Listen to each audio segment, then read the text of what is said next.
मुलं आहेत, कळतात ना तुम्हाला? हे आताची कॉलेजची पोरं आहेत ते ही सावलीतली मुलं आहेत.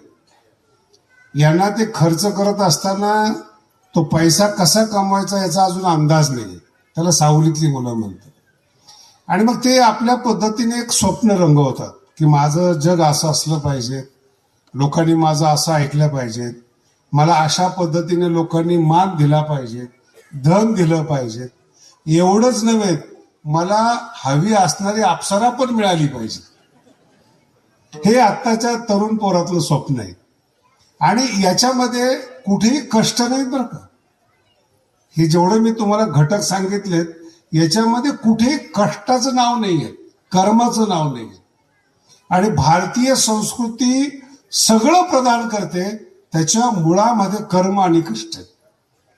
शिवाजी महाराजांचं जीवन पहा तुम्ही. मी एकाला म्हटलं शिवाजी महाराजांचं मोठेपण हा भाग वेगळा आहे, पण जेवढा त्यांनी आग्रा ते रायगड घोड्यावरचा प्रवास केला, तुला जर त्या घोड्यावर बसून आणलं नेलं तू जिवंत राहणार नाहीस. 1200 किलोमीटर घोड्यावर एकच ट्रिप सांगतो बरं का, पूर्ण महाराष्ट्र नाही. त्या काळात दुसरं साधन नव्हतं, रस्ते नव्हते. या महापुरुषाच्या जीवनावर कोणत्याही माणसाने बोलत असताना त्यांच्या कष्टाचा अंदाज घ्या, मग आपलं भाष्य करा.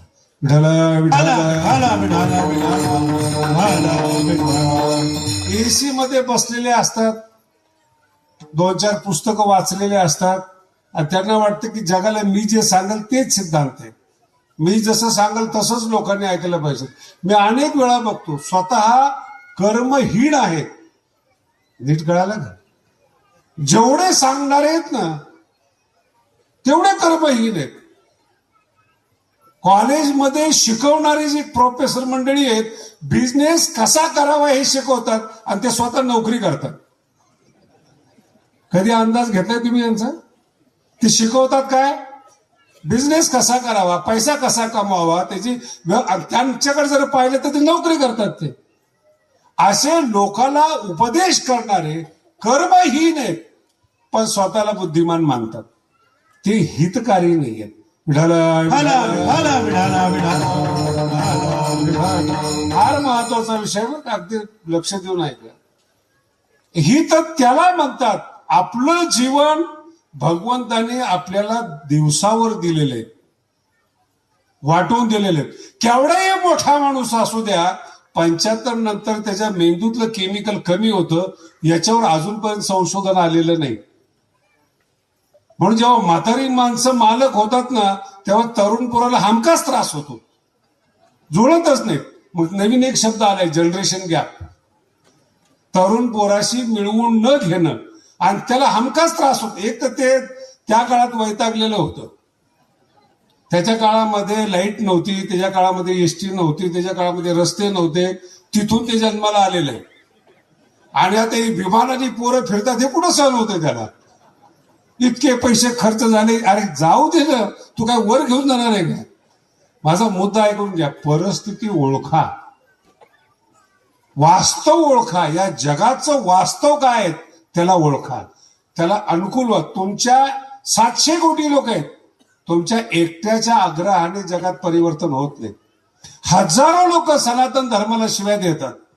पुन्हा सांगतो, मुस्लिमाला शिव्या देतात, ख्रिश्चनला शिव्या देतात. कोणत्याही धर्माचं काहीच झालेलं नाही, जो तो आपल्या परीने टिकलेला आहे. पडतंय तुम्हाला? फक्त बोलून आपला आत्मा शांत होतो.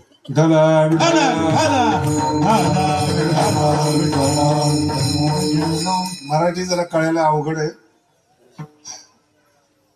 आपला आत्मा शांत होतो म्हणजे काय? का पैलवानाबरोबर काडी पैलवानाचे भांडणं झाले, पैलवानच येतो, काही जास्त बोलत नसतो, तरी छाती दाखवली तरी भरपूर आहे. हे आपलं पाप्याचं पितर होतं. पाप्याच्या पितर शब्दाचा अर्थ माहितीये का तुम्हाला? पापी माणसं पितर कधी करत नाही, म्हणून ते सुकलेलं असतं. ते त्याच्या खानदानीला जीव घालत नाही, त्याला तुम्ही पंगत द्या म्हणतात. हे कसं पटायचं? म्हणून त्याला पाप्याचं पितर म्हणतात. आणि ते लागलं ना, ती पैलवान काही बोललं नाही, नुसतं येऊन उभं राहिलं. आता ते घाबरलं. ते गेले निघून. 2-4 शिवाय दिल्या, बोललो निघून गेलं. आणि नेमकं ते माझ्याकडे आलं. ही अशी माणसं. मी म्हणलं काय झालं रे, चेहरा पडला दिसतो. 2-4 शिवाय दिले त्याला मी. म्हणलं कुणाला? ते रेडा होता त्याला. बघा, माझं मनोविज्ञान समजून घ्या. तो मला सांगतो की मी त्याला शिवाय दिल्या, याच्यात त्याचा आत्मा शांत होतो. जेव्हा तुम्ही मोठ्या माणसाला बोलता ना, त्या मोठ्या माणसाला काहीच होत नाही. तो कर्मनिष्ठ असतो, कष्टाने मोठा झालेला असतो. तुमच्या शिव्याशापाने तो लहान होणार असतो का? तुमच्या बोलण्याने काही त्याच्यामध्ये बिघाड होणार असतो का? काही.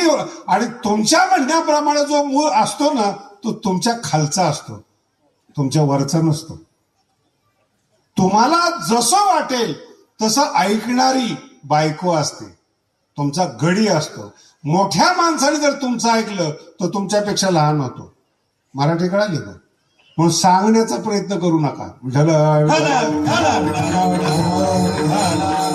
आणि जेव्हा त्याने 10-5 शिव्या दिल्या, बरं मी म्हटलं त्याच्या नादी लागून काय झालं?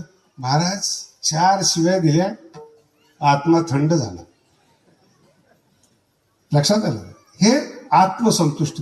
तुम्ही जेवढा संसार करता ना, जेवढा तुम्ही तुमचा अभ्यास करता, दाखवता कुणाला? कडक कपडे आहेत, मोटरसायकल आहेत, गाड्या, दाखवता कुणाला? तुमच्या आत्म्याला समाधान व्हावं की मी पुरुषार्थी आहे, मी विद्वान आहे, मी चांगला आहे, दाखवता. पण ज्याला दाखवताय तो तुमच्यापेक्षा वर चढ आहे. दाखवण्यामध्ये याला एक वेगळा शब्द आहे, प्रतिस्पर्धा. या प्रतिस्पर्धेमध्ये तुमचं आयुष्य संपलं, सुखाचं दर्शन सुद्धा झालं नाही.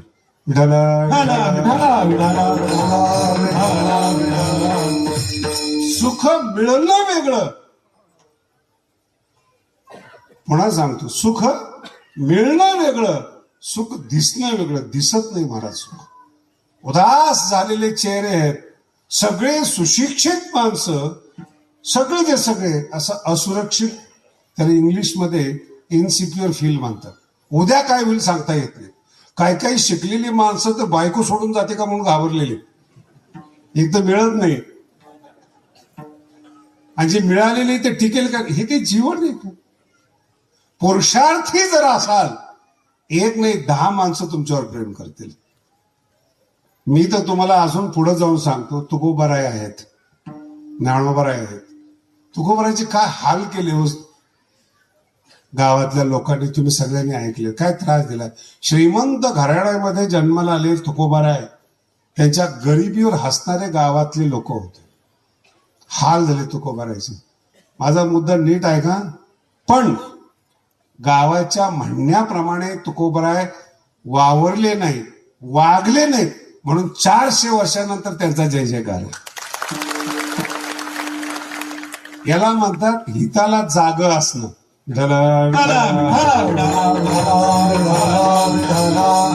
हा छोटा शब्द नाही बरं. हिताला जागा असणं फार मोठा आणि महत्वाचा शब्द आहे. हित कळालं पाहिजे, हा पहिला टप्पा आहे. याला म्हणतात जीवनामध्ये टार्गेट ठरवणं. ही आत्ताची भाषा आहे. काय केलं पाहिजे हे पहिल्यांदा ठरवा. आमचं मी जेवढे लोक पाहतो ना, 99% हे प्रवाहवादी आहे. जन्माला आले, नोकरी केली, लग्न केलं, 2 मुलं झाले, येऊन आम्हाला सांगतात महाराज संसार संपला. याच्याकरता जन्म आहे का? तुझ्या एकट्याचा संपला का?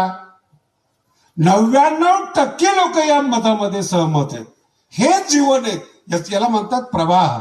पाठीमागून चालत आलेला आहे, पुढे जो 1% आहे ना, तो क्रांतिकारी असतो. आणि तो 1% एवढा मोठा असतो, गरिबीतून वर जातो आणि जगावर राज्य करतो. श्रीमंतीमध्ये जगावर राज्य करतो, ज्ञानाने जगावर राज्य करतो, तपश्चर्येने जगावर राज्य करतो. पुढे जाऊन सांगतो सत्तेनं पृथ्वीचा मालक होतो. सत्तेनं. काय इतिहास आहे शिवाजी महाराजांचा? तुम्ही त्यांचं बालपण बघा. नवीन धर्म संरक्षण केलं, नवीन यंत्रणा राबवल्या. पुढे जाऊन सांगतो तुम्हाला, प्रत्येक माणूस गोळा केला शिवाजी महाराजांनी. नीट आहे का? प्रत्येक माणूस गोळा केला. त्याला ट्रेन केलं, त्याला त्याच्या अधिकाराप्रमाणे जागा दिली आणि महाराष्ट्राला सुरक्षित केलं. मला सांगा, 400 वर्ष झाले आता, 350-400 वर्ष. तितक्या दूरदृष्टीच्या व्यक्ती 350 वर्षात जन्माला आला नाही, हे चमत्कार आहे. टाळ्या नका वाजू, पुढचं बोलायचं राहिले. पुढचं वाक्य खतरनाक आहे. 350 वर्षात दूरदृष्टीवान जन्माला आला नाही एक, आणि त्याच्या नावाने लोक जगतात, ते आज मोठे. कोण मोठे? त्यांच्या नाव, इतकं नाव मोठं करा, तुमच्या नावाने जगल्याशिवाय पर्याय नाही, असा माणूस घडला पाहिजे. त्याला अभंगातून पहिल्या चरणात सांगा, आपुलिया हिता जो से जगता, आपुलिया हिता जो से जगता, आपुलिया हिता जो से जगता, आपुलिया हिता जो से जगता. धन्य माता पिता दयाची, धन्य माता पिता दयाची, धन्य माता पिता दयाची, धन्य माता पिता दयाची.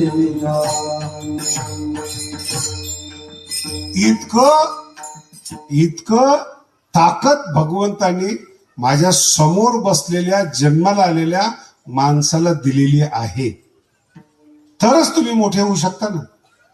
प्रत्येकाला ती एनर्जी तुम्ही चुकीच्या ठिकाणी खर्च करताय, कॉम्पिटिशन मध्ये खर्च करताय, आणखी तुम्हाला वाटते त्या भोगामध्ये खर्च करताय, पैसे कमवण्या. तुम्ही मोठे होत नाही, हित कळत नाही तुम्हाला. त्याच्याही पुढे जाऊन सांगतो तुम्हाला, तुमच्या निर्णयाचा तुम्हाला जर पश्चाताप होत असेल, हे तुमच्या बुद्धीचं दुर्दैव आहे. मराठी कळते ना? तुम्ही घेतलेला निर्णय तुमच्या पश्चातापाला कारणीभूत होतो. तुम्ही निवळ मूर्ख आहात.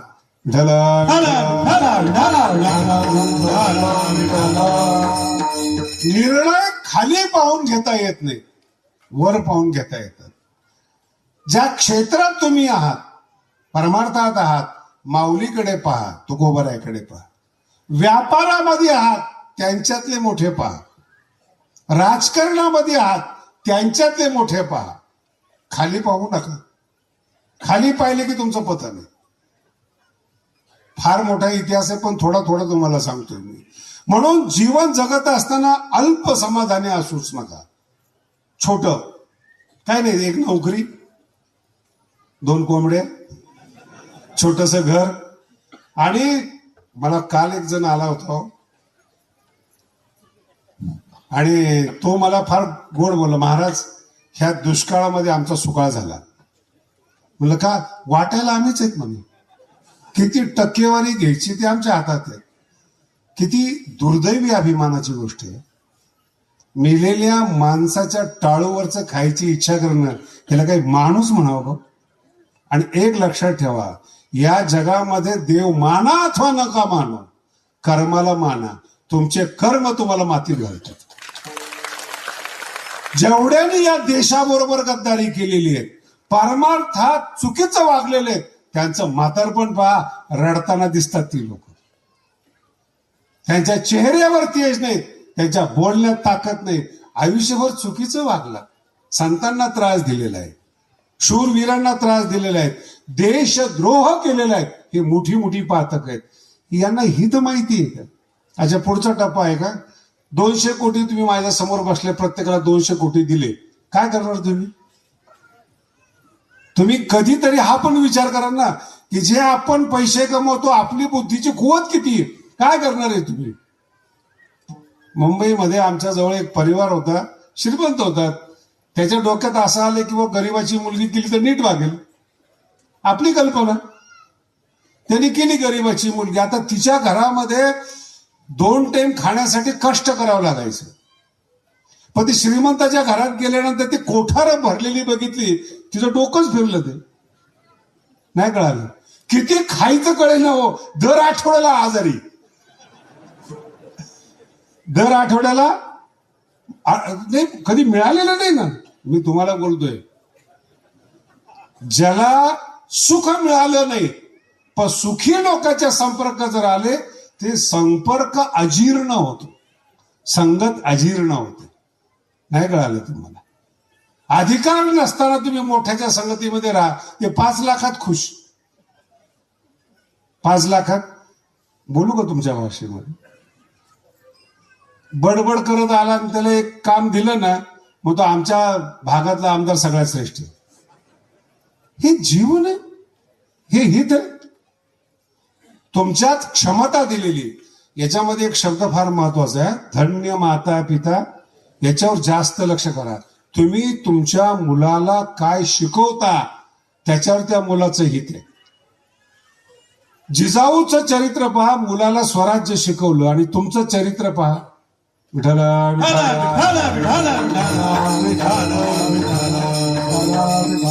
मुलगा भांडण करून जर आला ना, बापाला आनंद होतो, पोरग माझ्यावर गेले. हा, काय शिकवलं तुम्ही त्याला? भांडणं करायचं, चुकीचं वागायचं, आई बहिणीकडे वेगळ्या नजरेने पाहायचं, हे शिकवलं. अहो, त्यांचं जे व्हायचं ते होईल. तुमचं कर्म तुम्हाला मातीत घालतं. जेवढे तुरुंगात गेलेली लोक आहेत आता, त्यांनी चुकीचंच वागलेले आहेत ना ते. आणि एका कोठडीमध्ये राहणं हे काही जीवन आहे महाराज तुम्हाला? म्हणून धन्य माता पिता ज्यांनी आपल्या मुलाला योग्य संस्कार दिले. आणि तो मुलगा धन्य आहे. बघा, तो मुलगा धन्य आहे. त्याला हित माहिती आहे, पण हितासाठी जागा आहे.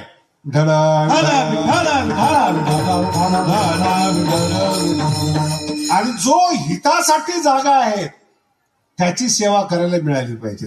शेवटच्या चरणात सांगतात, तुका म्हणे माझ घडताची सेवाची, तुका म्हणे माझ घडताची सेवा, तुका म्हणे माझ घडोत्याची सेवा, तुका म्हणे माझ घडोत्याची सेवा.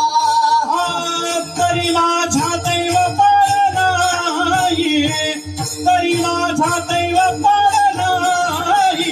हा तोळी कन्या पुत्र मोतीची सात्विक, तोळी कन्या पुत्र मोतीची सात्विक.